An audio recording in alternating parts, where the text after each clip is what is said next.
Hello, friends. Welcome to another interesting episode of CIPU Leadership Dialogues, which is a short interview series of Confederation of Indian Private Universities, where we engage with thought leaders and visionaries about various critical aspects concerning the higher education sector.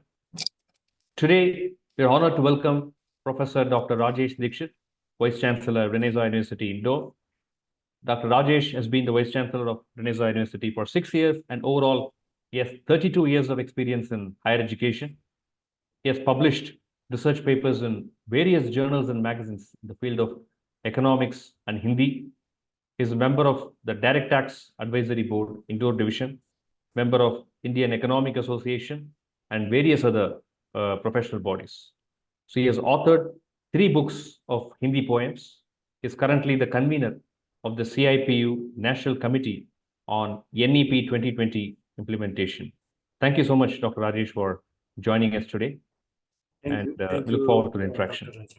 Thank you very much. So without much ado, let me go into the questions directly. Sure. Research is a driving force behind academic excellence and societal progress.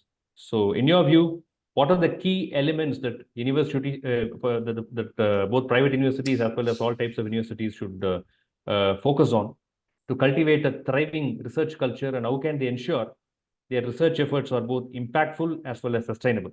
It's a good question. As you say, research is the key of any institution. Research is the key of any society. Research is the key of any university. और अगर हम ये कहें कि research ही पूरे समाज की रीढ़ है तो अतिशयोक्ति नहीं होगी। आप देखें, जो भी देश हैं जो विकसित कहे जा सकते हैं, उन सबके मूल में रिसर्च है। अनफॉर्चुनेटली हमारे देश में रिसर्च को लेकर वैसा माहौल, वैसा उत्साह नहीं है। बेसिकली हमारे यहाँ पर जो रिसर्च है वो डिग्री को लेकर ज्यादा हो रही है। हम लोग प्रैक्टिकल जो चीजें हैं उस पर फोकस नहीं है। तो मेरे ख्याल से research should be based on actual practical problems. It should be based on social impact, and interdisciplinary research is needed, and of course NEP 2020 will help in this interdisciplinary research. So first we based on our research will be based on actual practical problems. जो guides हैं उनको aware होने की जरूरत है कि जो researcher उनके पास आता है रिसर्च करने, उसको 6 महीने में वो इस तरह से तैयार करें कि वो अपने आसपास की चीजों को देखे, समझे, महसूस करे और उसके आधार पर अपनी सिनॉप्सिस कंप्लीट करे, और उसका जो टॉपिक हो वो इस तरह का हो कि वो न केवल प्रैक्टिकल अप्रोच पर आधारित हो बल्कि उसका कुछ न कुछ सोशल इम्पैक्ट भी हो। क्योंकि 3-3.5 साल जब वो रिसर्च करता है और उसके बाद में जब वो डिग्री लेता है, और वो डिग्री केवल अगर विश्वविद्यालयों की लाइब्रेरी की शोभा बने या वो केवल किसी शोध गंगा पर जाकर अपलोड हो जाए, उसका कोई महत्व नहीं है, और उसको केवल PhD मिल जाए, उसका कोई महत्व नहीं है। होना ये चाहिए कि वो उन 3 सालों में भी समाज के साथ प्रैक्टिकली जुड़कर उन मुद्दों पर रिसर्च करें जिनकी समाज को जरूरत है। और ऐसा नहीं कि केवल सोशल साइंस में हो सकता है या केवल आर्ट्स सब्जेक्ट में हो सकता है, ये साइंस के विषयों में भी हो सकता है। बहुत छोटी छोटी चीजें हैं जिन पर रिसर्च की जा सकती है और जिनका जो ग्रेट इम्पैक्ट है वो पूरी सोसाइटी पर आ सकता है। तो सबसे पहले रिसर्चर को मैच्योर होने से पहले मैं ये कहना चाहूँगा, बहुत विनम्रता से ये कहना चाहूँगा कि हमारे जो गाइड्स हैं, रिसर्च गाइड्स हैं, वो भी फोकस हों और वो उन विषयों को चूज करें जिन विषयों पर रिसर्च करवाकर न केवल रिसर्च सफल हो सकती है बल्कि सार्थक भी हो। न केवल वो सक्सेस हो बल्कि वो मीनिंगफुल भी हो। तो सबसे पहले रिसर्च जो है वो प्रैक्टिकल अप्रोच के साथ होना चाहिए। दूसरी बात, हर रिसर्च का कोई ना कोई सोशल इम्पैक्ट हो। इन दिनों होता है जा रहा है कि सोसाइटी एक तरफ है और रिसर्च एक तरफ है, जबकि होना ये चाहिए कि जो रिसर्च है वो सोशल इम्पैक्टफुल हो, उसका सामाजिक प्रभाव हो, उसका राजनीतिक प्रभाव हो, उसका आर्थिक प्रभाव हो, वो जिस भी फील्ड में हो रही है उस फील्ड में हलचल मचाए। जब तक ऐसा नहीं होगा तब तक माफ कीजिए, ये जो हमारी विश्वविद्यालय हैं, ये हम केंद्रीकृत होकर तो रिसर्च करवा रहे होंगे, लेकिन इसका विकेंद्रीकरण तभी होगा जब इस रिसर्च का कोई ना कोई सोशल इम्पैक्ट हो, उसका समाज को कोई ना कोई फायदा हो। हर रिसर्च के पीछे समाज का कोई ना कोई धन लगा होता है। तो रिसर्चर की और गाइड की और यूनिवर्सिटीज की भी ये ये नैतिक जिम्मेदारी बनती है कि वो जो रिसर्च करें उसका कोई ना कोई सामाजिक प्रभाव हो। और तीसरी बात, सबसे महत्वपूर्ण बात, कि इंटरडिसिप्लिनरी रिसर्च का होना बहुत जरूरी है। इन दिनों आप देखें जो रिसर्च हो रही है फिजिक्स में हो रही है तो केवल फिजिक्स के गहनतम या उनके अन्य सब्जेक्ट्स को लेकर हो रही है। इकोनॉमिक्स में हो रही है तो केवल वो इकोनॉमिक्स में हो रही है, पेंटिंग में हो रही है तो वो केवल पेंटिंग में हो रही है। होना ये चाहिए कि जो फिजिक्स है वो फिजिक्स के साथ लिटरेचर को लेकर, ध्वनि विज्ञान को लेकर उसकी कोई रिसर्च हो, फिजिक्स के साथ पेंटिंग को लेकर कोई रिसर्च हो, और हो सकती है, क्यों नहीं हो सकती, सारी चीजें एक साथ जुड़ी हुई हैं। लेकिन ये करने के पहले भी, जैसा कि मैं पहले कह रहा हूं, कि वो जो रिसर्च गाइड है उसके पास भी ये दृष्टि होना चाहिए। और इंटरडिसिप्लिनरी रिसर्च होने के पहले इंटरडिसिप्लिनरी जो डिपार्टमेंट है उनके बीच कम्युनिकेशन होना चाहिए। Communication is very necessary between the department of universities. So एक कॉमन प्लेटफॉर्म रिसर्च डिपार्टमेंट का ऐसा बनाया जाए जिस पर सारे डिपार्टमेंट्स आकर और अपनी अपनी बात कहें, और वहां पर वो कोई ऐसा सब्जेक्ट चूज करने के बारे में सोचें जो दो विषयों को जोड़ता हो। और एनईपी 2020 इसमें हेल्प कर रही है, वो इसलिए भी क्योंकि आप देखिए अब जो हॉरिजॉन्टल और वर्टिकल जो चॉइस है सब्जेक्ट्स की, वो स्टूडेंट के लिए खोली गई है पहली बार। और मध्य प्रदेश, जहाँ से मैं बिलोंग करता हूँ, हम ये तीसरा साल हमारा हो गया है, हमने एनईपी को अडॉप्ट कर लिया है। तो उसमें ये है कि मान लीजिए आप आर्ट्स का बीए आप करना चाहते हैं तो उसमें मेजर और माइनर आप सब्जेक्ट आप किसी भी सब्जेक्ट से ले सकते हैं। मतलब आप उसमें अकाउंटेंसी पढ़ सकते हैं, आप अगर चाहें तो साइंस से कोई विषय फिजिक्स या केमिस्ट्री भी पढ़ सकते हैं, आप अगर चाहें तो जो लिबरल आर्ट्स हैं उसका भी कोई विषय उसमें ले सकते हैं। इसी तरह से जो कॉमर्स का स्टूडेंट है वो साइंस के आर्ट्स के विषय ले सकता है, अन्य विषय ले सकता है। इसी तरह से कोई अगर साइंस का विद्यार्थी है तो वो पॉलिटिकल साइंस से सब्जेक्ट ले सकता है, वो लिबरल आर्ट्स से सब्जेक्ट ले सकता है, सोशल साइंस से सब्जेक्ट ले सकता है। तो ये पहली बार एनईपी ने एक नया रास्ता खोला है, और अब समाज को भी धीरे धीरे उसके लिए जागरूक होने की, तैयार होने की जरूरत है। पेरेंट्स को भी उसके लिए तैयार होने की जरूरत है कि उनका बेटा अगर बीएससी करते हुए अगर लिटरेचर पढ़ना चाहे तो उसको इनकरेज करना चाहिए। हालांकि हमारा समाज जो है वो बदलता हुआ समाज है, जागरूक समाज है। निश्चित रूप से इसके रिजल्ट हमको 2-5 सालों में देखने मिलेंगे। हमारे खुद की यूनिवर्सिटी में बहुत सारे बच्चे हैं जो कॉमर्स पढ़ते हुए एक आर्ट्स का सब्जेक्ट उन्होंने लिया हुआ है, और या साइंस पढ़ते हुए उन्होंने एक कॉमर्स का सब्जेक्ट ऑप्ट किया हुआ है। तो ये जो बच्चे समाज में जाएंगे तो बदलते हुए समाज की तस्वीर बनेंगे। और जब ये रिसर्च करने जाएंगे तो मैं समझता हूँ कि निश्चित रूप से इंटरडिसिप्लिनरी रिसर्च जो है वो जरूर जरूर प्रमोट होगी। सो बेसिकली मैं, या Thank you so much for you those. can ask me second question. Thank you so much for those insightful points, and Yeah. cultivating a robust research environment Yes. is indeed very crucial for the universities. So moving on to the another vital aspect of higher education. So let's discuss creativity. Yes.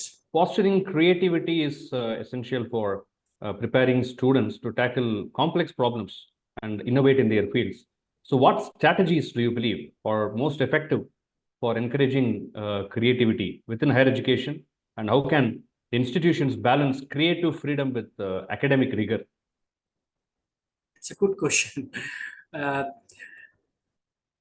Syllabus में बंधा हुआ हमारा शिक्षक किस तरह से रचनात्मक हो, बोलता ये प्रश्न है. How teachers create mesmerizing atmosphere in their classes. So I want to say that there is two type of personalities. वैसे तो ये कहा जाता है कि हर आदमी में होते हैं 10-20 आदमी, जिसको भी देखना हो कई बार देखना. लेकिन मोटे तौर पर अगर हम साइकोलॉजिकली किसी व्यक्ति को अगर हम डिफाइन करना चाहें तो वो दो तरह का होता है. एक तो वो होता है एनालिटिकल और दूसरा होता है वो क्रिएटिव. तो जैसे कि लेफ्ट ब्रेन जो है वो हमेशा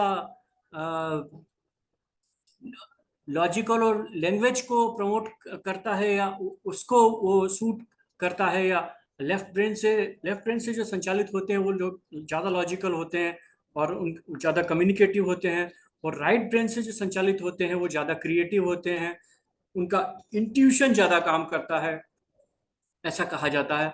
लेकिन एक बैलेंस्ड जो पर्सनालिटी है, बैलेंस जो व्यक्तित्व है, वो इन दोनों का ठीक ठीक कॉम्बिनेशन होना चाहिए. और जैसा हम हमेशा ये कहते हैं कि teacher should be informal leader, तो टीचर को इनफॉर्मल लीडर बनने के लिए भी पहले अपने राइट और लेफ्ट दोनों ब्रेन का यूज करना चाहिए. उसको ये देखना चाहिए कि उसकी जो क्लास है उसमें 3 तरह के स्टूडेंट हमेशा पाए जाएंगे. एक होंगे जो ओबीडियंट होंगे, जो टीचर पढ़ाएगा वैसे वो पढ़ते रहेंगे और रोजाना वो जो होमवर्क दिया जाएगा वो ठीक ठीक करके लाएंगे और टीचर की हर बात मानने में वो गर्व का अनुभव करेंगे, उनके रहते टीचर को अच्छा फील होगा. दूसरे तरह के होते हैं प्रॉब्लमेटिक स्टूडेंट, जो हर वक्त जो है वो टीचर की बात नहीं मानेंगे, वो अपने ही मन का करना चाहेंगे और टीचर जो भी कुछ होमवर्क देगा उन्हें वो प्रायः वो करके नहीं लाएंगे और कोई ना कोई ऐसी चीज क्रिएट करेंगे जिससे क्लासरूम में जो है वो टीचर को पढ़ाने में बाधा उत्पन्न. तीसरे किस्म के स्टूडेंट होंगे गिफ्टेड स्टूडेंट, जिनको प्रायः टीचर की जरूरत भी नहीं होगी. टीचर जो कहेगा वो आगे की चीज कर चुके होंगे या पढ़ चुके होंगे. टीचर अगर 5 क्वेश्चन देगा, उनमें से कोई 3 करने के लिए कहेगा तो 5 कर देंगे. टीचर से वो ऐसे प्रश्न करेंगे जिससे टीचर को भी पढ़ना पड़े. तो ये जो तीनों किस्म के स्टूडेंट होंगे, टीचर को ये चाहिए कि उनको पढ़ाने के लिए कुछ ऐसी एक कार्यविधि, ऐसी पढ़ाई की योजना डेवलप करे कि ये तीनों तरह के स्टूडेंट जो सेटिस्फाइड हों. क्योंकि एक शिक्षक का उद्देश्य ये नहीं कि वो केवल जो ओबीडियंट स्टूडेंट है उनको पढ़ाए. टीचर का एक लक्ष्य ये भी है कि वो जिसमें भी एक्स्ट्रा एनर्जी है उनको चैनलाइज करे. दूसरा जो गिफ्टेड स्टूडेंट है वो समाज के लिए, पूरे राष्ट्र के लिए, पूरी मानवता के लिए धरोहर है. तो उनको वो ऐसे टास्क दे जिससे उनकी जो क्रिएटिविटी है वो संतुष्ट हो. तो ये जो क्रिएटिविटी है ये बहुत जरूरी है किसी भी इंस्टीट्यूशन के लिए, किसी भी समाज के लिए, किसी भी सोसाइटी के लिए, किसी भी नेशन के लिए. तो क्रिएटिव चीजों का होना क्लास में और विद इन कैंपस बहुत जरूरी है.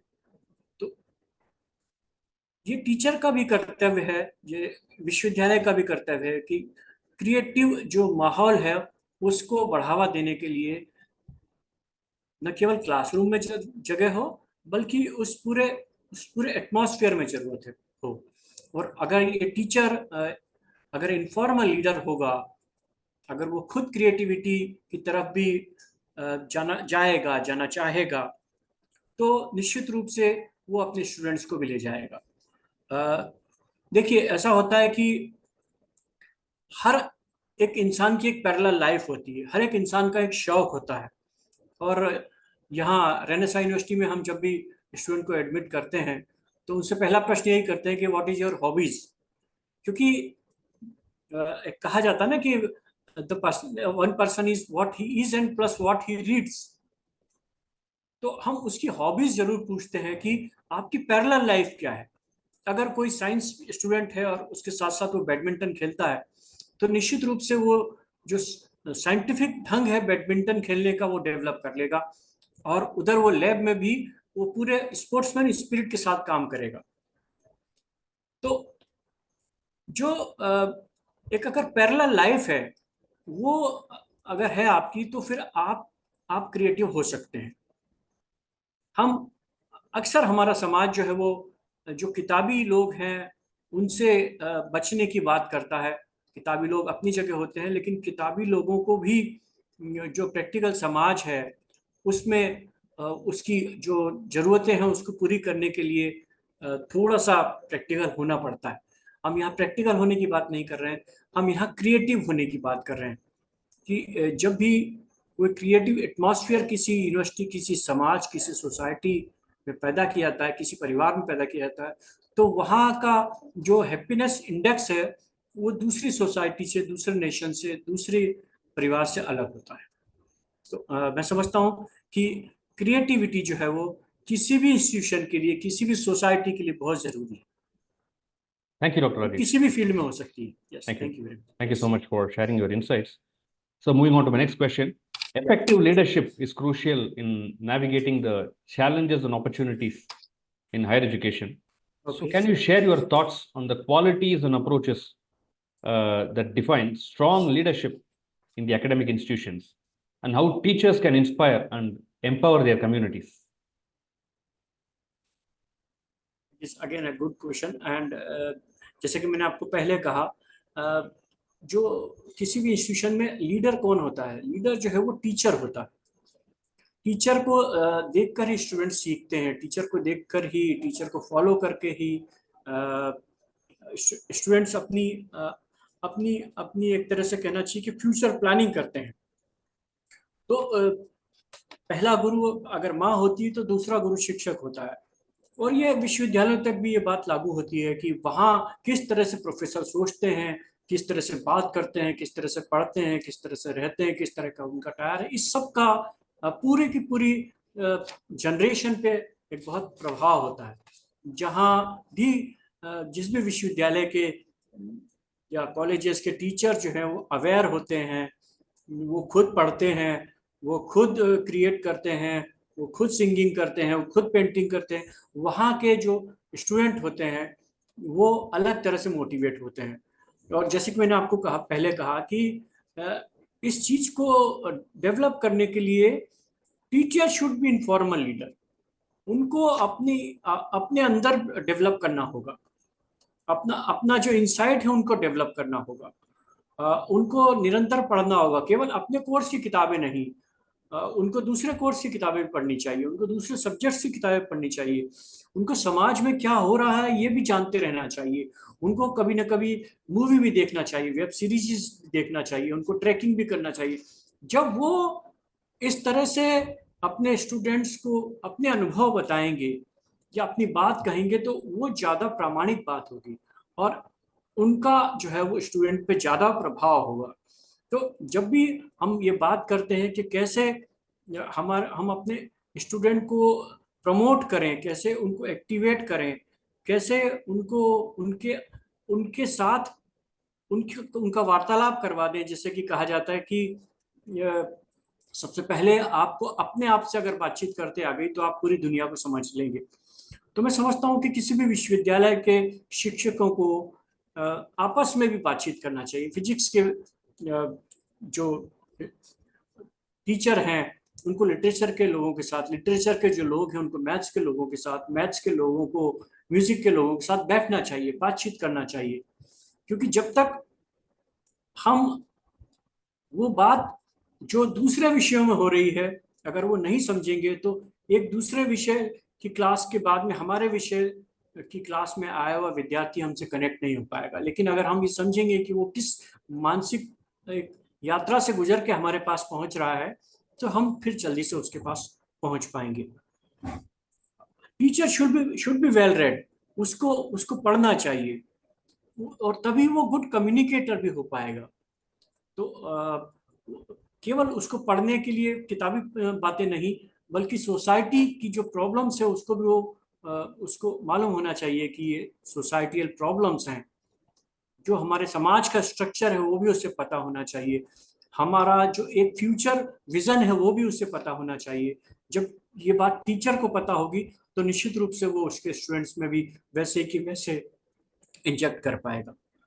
और जैसे कि हम अपने विश्वविद्यालय में, हमारा मोटो भी है कि हम फिलोसफर किंग में विश्वास रखते हैं। प्लेटो की जो थ्योरी है फिलोसफर किंग की, तो ठीक उसी तरह से जो टीचर है वो भी फिलोसफर टीचर होना चाहिए, क्योंकि फिलोसफर टीचर ही एक समय के बाद अपने स्टूडेंट्स को जो गहरी जीवन की घनी अंधेरी गुफाएं हैं उनसे बाहर ले जाकर वो उनको प्रकाशित दिशाओं में ले जा सकता है। यानी वो प्रकाश का पुंज वो तभी पैदा कर सकता है या वो प्रकाश की तरफ तभी ले जा सकता है जब उसके अंदर इनसाइट ये बात क्लियर हो कि कैसे अंधेरे से प्रकाश की तरफ जाया जा सकता है, कैसे तमसो माँ ज्योतिर्गमय हुआ जा सकता है, कैसे किसी भी मंद बुद्धि व्यक्ति को एक ज्ञानी व्यक्ति के रूप में कन्वर्ट किया जा सकता है। वो तभी उसे महसूस होगा, वो तभी कर पाएगा जब उसके अंदर एक फिलोसॉफिकल एंगल हो। Thank you so much, Dr. Rajesh, for joining us today and for sharing your profound insights and experiences. So your perspectives on research, creativity, and leadership definitely provides and will definitely provide valuable guidance to our academic community. We appreciate you for joining us amidst your busy schedule, and thank you so much. And we look forward. मैं 2 minute और लेना चाहूंगा। I want to take 2 minutes more. Definitely. Please go ahead. Sure. So, मैं आपको कुछ ये तो मैंने आपको कुछ बहुत सैद्धांतिक बातें बताई, लेकिन जो प्रैक्टिकली हम लोग यहाँ कर रहे हैं हमारी अपनी यूनिवर्सिटी में, रेनेसां यूनिवर्सिटी में, उसके बारे में मैं आपको बताऊं कि हम केवल ये बात कह नहीं रहे, हम कर रहे हैं। हम एक प्रोग्राम ऑर्गेनाइज करते हैं साल भर में एक बार, एम्बेसडर ऑफ रेनेसां। उसमें हम सारे स्टूडेंट से एंट्री मंगवाते हैं जो भी उसमें पार्टिसिपेट करना चाहे। तो करीब 1,500-2 हजार स्टूडेंट उसमें हर साल पार्टिसिपेट करते हैं। सबसे पहले उनको 3 दिन सब्जेक्ट से अलग जीवन की कुछ बातें सिखाई पढ़ाई जाती हैं और फिर उन्हें कुछ टास्क दिए जाते हैं।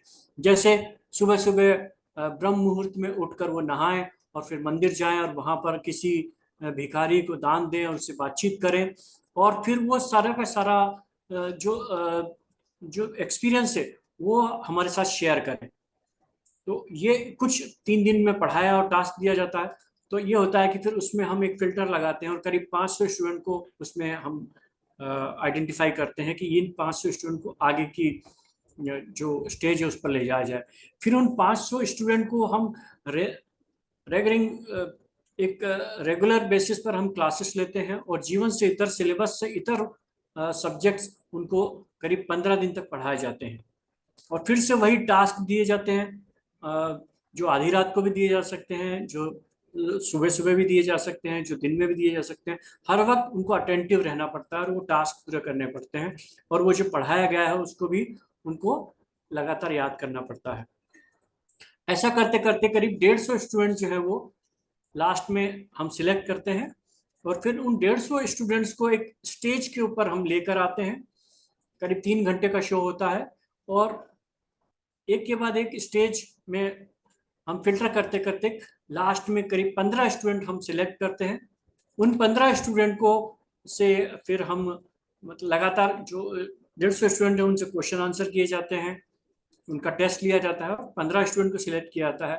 उन 15 स्टूडेंट्स में जो पहले 5 स्टूडेंट हैं वो विदेश के किसी टूर पर भेजे जाते हैं, जो दूसरे 5 हैं वो महानगर के किसी टूर पर भेजे जाते हैं, और तीसरे पर जो 5 हैं उनको यहीं पर सिटी में कोई या सिटी के आसपास कोई टूर कराया जाता है। तो इस तरह से ये जो एम्बेसडर ऑफ रेनेसां है ये साल भर इसका स्टूडेंट वेट करते हैं, क्योंकि वो जो प्राइज उनको मिलने वाला है वो तो आकर्षण होता ही है, लेकिन जो 15 दिन तक लगातार वो जो ट्रेनिंग लेते हैं वो उनके पूरे जीवन को बदल देता है। तो एक तो हम ये करते हैं, दूसरा हम ये करते हैं कि हम यहाँ पे नाइट कैंप्स लगाते हैं। तो उससे जो स्टूडेंट और जो टीचर है उनके बीच का बॉन्ड डेवलप होता है, अलग तरह से डेवलप होता है। क्लासरूम में जो टीचर होता है, क्लासरूम में जो स्टूडेंट होता है वो अलग होता है। क्लास से बाहर जब वो मिलते हैं आपस में एक दूसरे के साथ, और शाम को रात को जब वो कैंप करते हैं, तो एक अंदर का कलाकार, एक अंदर का दूसरा व्यक्ति जो है वो सामने आता है, और उससे वो जो बॉन्ड है वो निश्चित रूप से वो बहुत मजबूत होता है, और उसका पूरा का पूरा इम्पैक्ट हमको डिसिप्लिन पर भी देखने को मिलता है। हमको डिसिप्लिन के लिए फिर बहुत ज़्यादा प्रयास नहीं करने पड़ते। इंटरडिसिप्लिनरी जो स्पोर्ट्स हैं हम उसको लगातार आयोजित करते हैं। उससे ये होता है कि एक जो हेल्दी कंपटीशन है वो डेवलप होती है, और स्टूडेंट जो इन दिनों मोबाइल की तरफ या स्क्रीन की तरफ ज़्यादा जा रहे हैं वो ग्राउंड्स की तरफ आते हैं, वो खेलों की तरफ आते हैं। और उसके बाद हम जो डिपार्टमेंटल डायलॉग्स हैं जो हैं वो हम यहाँ आयोजित करते हैं। इसके अलावा हमने कुछ क्लब्स बनाए हुए हैं, करीब 15-16 क्लब्स हैं। पेंटिंग का अलग है, रीडिंग का अलग है, डांस का अलग है। इस तरह से जो भी जिस सब्जेक्ट में जिस भी चीज में रुचि लेता है वो उस सब्जेक्ट में उस क्लब में पार्टिसिपेट करता है। और उसके बाद ये जो 16 क्लब हैं वो अपनी अपनी एक्टिविटी जो है वो एनुअल फंक्शन के समय उनकी प्रदर्शित की जाती है और उनको प्राइज दिए जाते हैं। पूरे हमने यूनिवर्सिटी को 8 हाउसेस में बांटा हुआ है, और इंटर हाउस कंपटीशन हम करवाते हैं। इससे जो स्टूडेंट है उनके बीच में बॉन्डिंग ज़्यादा गाढ़ी होती है, और वो जो यूनिवर्सिटी का जो परिवार का जो भावना है, फैमिली कल्चर जो है वो डेवलप होता है, और हेल्दी कंपटीशन भी डेवलप होती है। ये कुछ चीज़ें हैं जो हम यहाँ यूनिवर्सिटी में करते हैं। और मैं समझता हूँ कि हर यूनिवर्सिटी का अपना एक कल्चर होता है, हर यूनिवर्सिटी कुछ न कुछ नया करती है। हम एक प्लेटफॉर्म पर जब तक नहीं आएंगे, CIPU एक अच्छा प्लेटफॉर्म दे रहा है, AIU ने हमको एक अच्छा प्लेटफॉर्म दिया हुआ है। ये वो प्लेटफॉर्म्स हैं जिन पर यूनिवर्सिटीज अपनी अपनी चीज़ों को रख सकती है और एक दूसरे की चीज़ों को शेयर कर सकती है। It was a good dialogue between you and me. Thank you, Dr. Karthik. Wonderful. Thank you so much, Dr. Rajesh. So I would like to fondly recall my visit to your university recently, and it was a wonderful campus, and it was really inspiring to see the kind of initiatives that your university has been taking under your visionary leadership. So once again, thank you so much for joining us, and we look forward to your continued support and participation in all of Soon we are going to invite all of you of CIPU team to see and stay at our campus. Definitely, yes. We would love to visit your campus. Thank you. Thank you very much. And to our audience, please stay tuned for more engaging conversations with visionary leaders who are driving positive change in the higher education sector. So see you all again. Thank you.